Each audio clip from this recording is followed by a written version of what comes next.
Did you guys know? Because yesterday I was talking about these ICE agents that are disgruntled, that aren't getting their health care, definitely not getting their $50,000 bonus because they didn't take it in a bribe like Tom Homan did. They're a little bit upset. They're frustrated. And maybe I was asking them, I said, when are you guys going to man up and maybe start, leaving? So this happened in Los Angeles. My job. I just quit my job. Yes! As an ICE agent?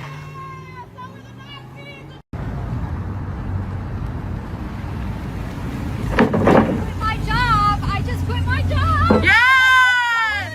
As an ICE agent? Now, we're looking to take the word of some random woman who drives out of, this ICE facility where they're all inside planning their next murder. But she drove up, rolled down the window, and apparently these are activists and protesters standing out here, and they record many of these guys coming out as they have to leave that particular exit. And she pointed out that she just quit her job very happily.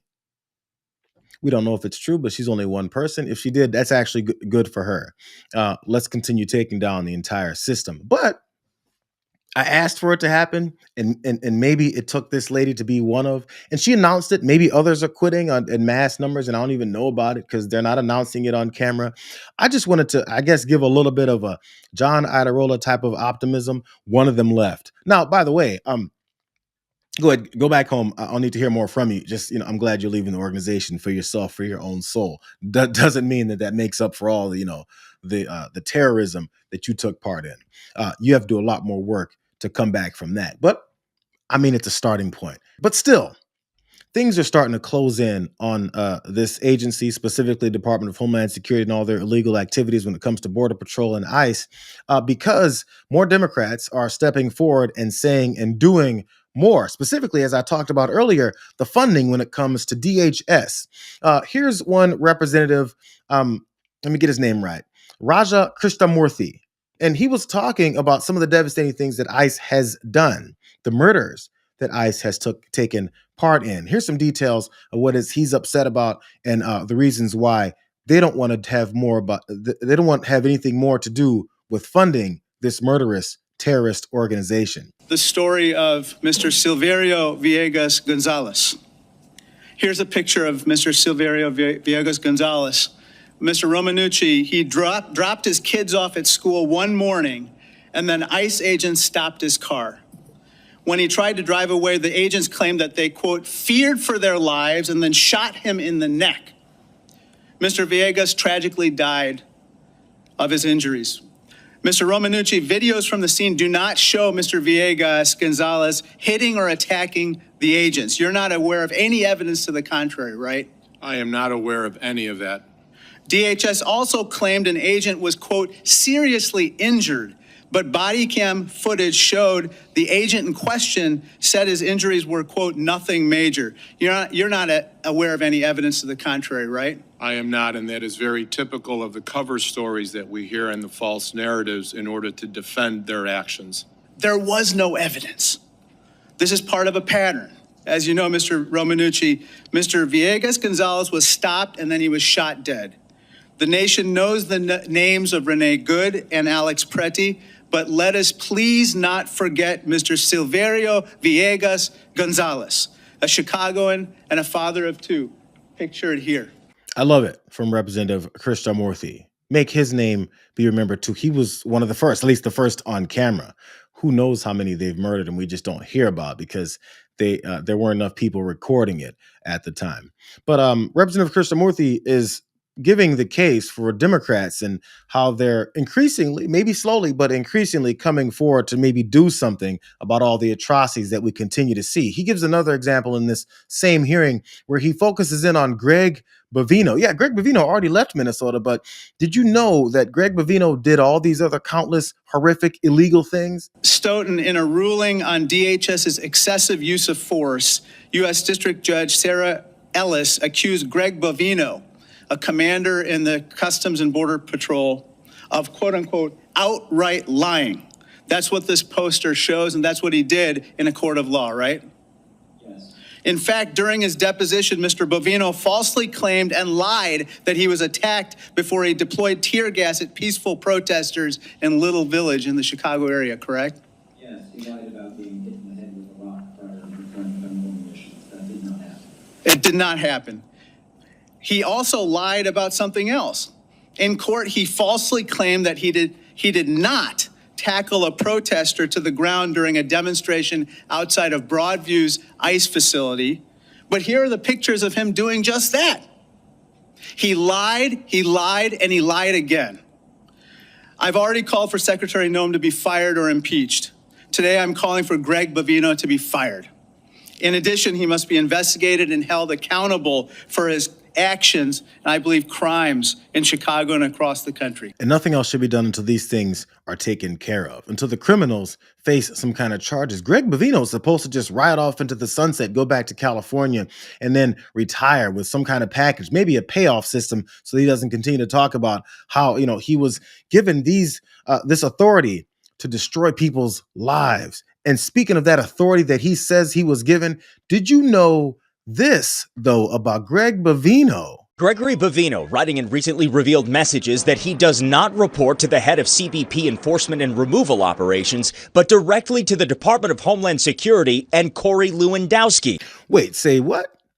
Greg Bovino apparently put in some emails that he doesn't report to the head of the Border Protection, the agency that he's supposed to work for, but instead to Corey Lewandowski, the assistant to Kristi Noem, who cosplays all over the place.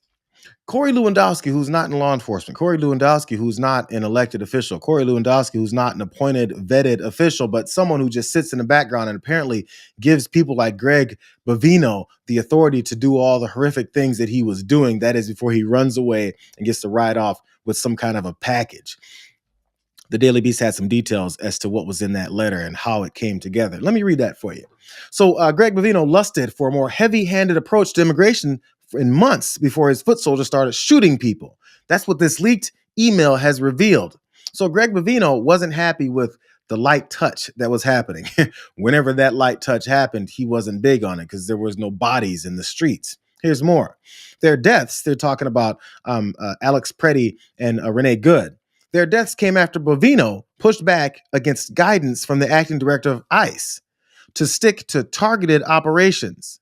The network of NBC News obtained an email apparently sent by Bovino to Department of Homeland Security leaders in the Capitol where he complained about the acting director of ICE, who's Todd Lyons. Todd Lyons is not a good guy, but apparently he didn't want Greg Bovino to be murdering people in the streets. And Greg Bovino said, well, F you, I'm looking to murder. I'm a Nazi. So in that note, sent months before federal agents shot those two folks in Minneapolis, Bovino complained that Lyons' preferred approach was too limp. Something that Greg Bovino is probably, very much accustomed to. He wanted Operation Midway Blitz in Chicago to be an all-encompassing sweep rather than targeted individuals who had committed crimes or were known to authorities prior, which it wasn't anyway. Here's a quote. Mr. Lyons seemed intent that CBP conduct targeted operations for at least 2 weeks before transitioning to full-scale immigration enforcement. That's what Greg Bovino wrote, and he was talking about how he doesn't like how this whole thing is going down. Here's the last quote from Bovino. He says, I declined his suggestion, and we ended the conversation shortly thereafter.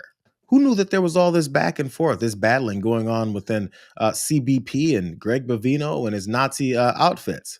So this whole discussion and confrontation wrapped up with this email revealing this bizarre chain of command when Bovino said that he reported to Noam's aide, Corey Lewandowski.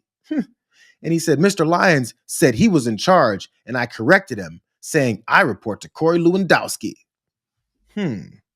So I guess Corey Lewandowski sided with Greg Bovino, sent him from Chicago where they were terrorizing people. Remember the canisters of tear gas they tossed at people when he said he didn't toss it at people? Remember he had his send-off in the middle of the streets of Chicago when he tossed a couple Heil Hitlers out when he was embarrassingly sent away? Apparently Todd Lyons and his horrible self won that battle, or maybe it was the courts and that one particular judge that kicked Greg Bovino out, and he was sent directly to Minnesota, where we see what has happened since. So because of all this that we're learning, and we saw a little bit about Representative Krishnamurthy, who's pointing out the horrible things that we're seeing.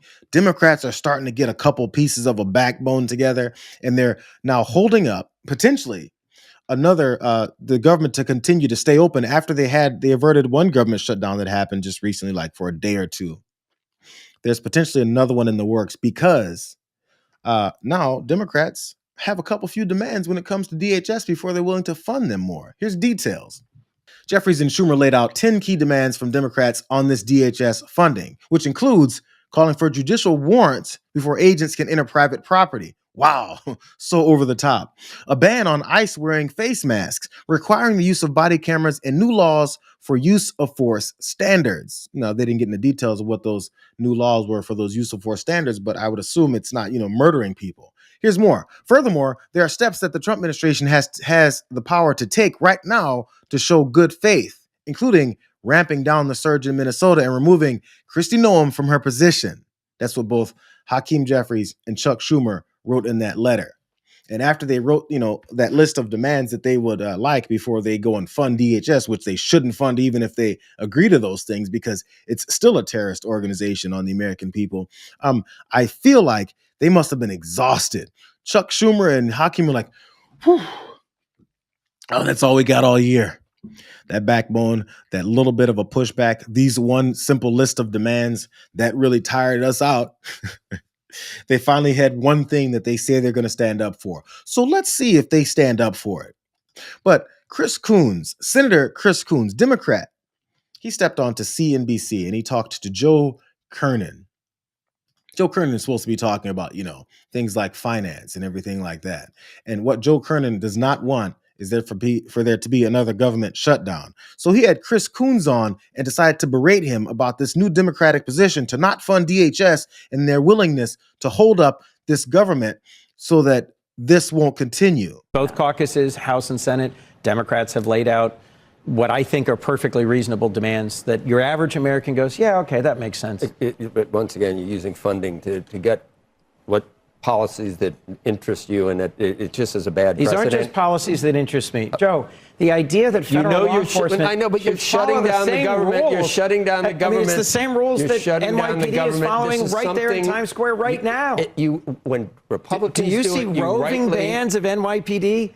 Senator, with masks and you're putting up another red herring. You're shutting down the government because it's how you do policing you lost in a the democracy. election. You lost the election because you lost the election, which put you in the minority party. Doesn't give you the right to shut down the government to get what you want. Let me ask you this. But it does mean I have to fight for the core values of our democracy, which includes supporting law enforcement that is accountable, that is transparent, but that doesn't murder American citizens in broad When daylight. Republicans are in the minority, they have issues that they think that you disagree with. You don't want them shutting down the government. Joe Kernan does not care that there's masked racists in the streets taking orders from Corey Lewandowski and Donald Trump and Stephen Miller because he wants his government open because apparently there's some kind of financial advantages that Joe Kernan can get from keeping the government open in the face of all of these atrocities for the American people. I mean, Chris Coons made a couple decent points, but maybe you should ask Joe Kernan directly. So, Joe, why do you like for children to be separated from their parents?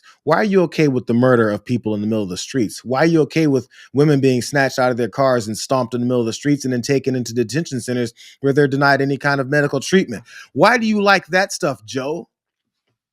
Because that's the case that Joe Kernan was making.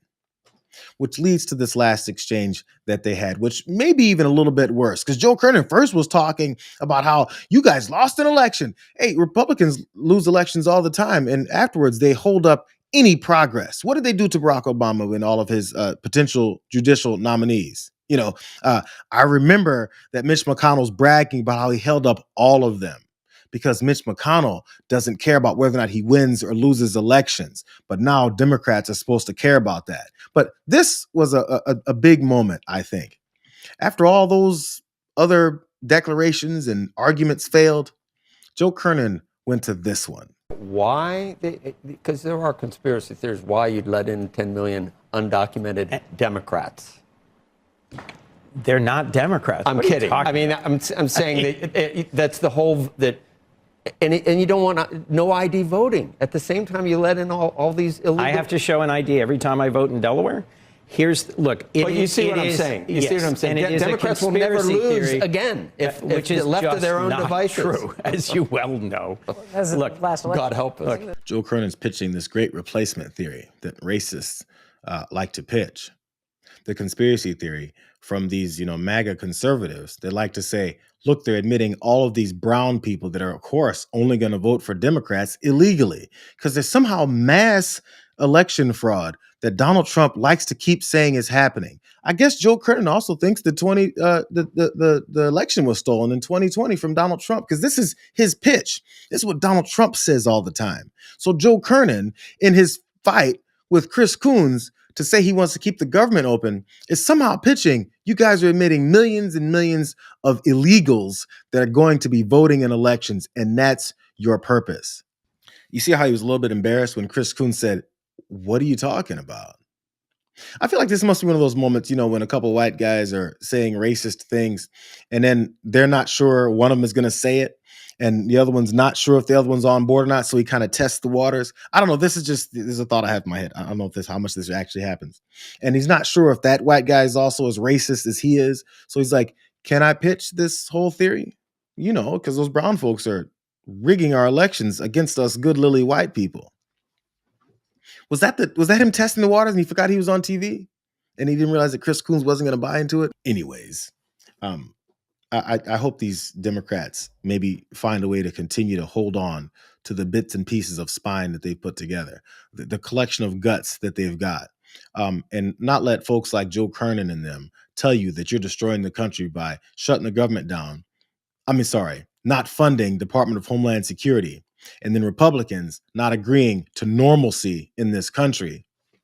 And therefore, they don't get our money anymore.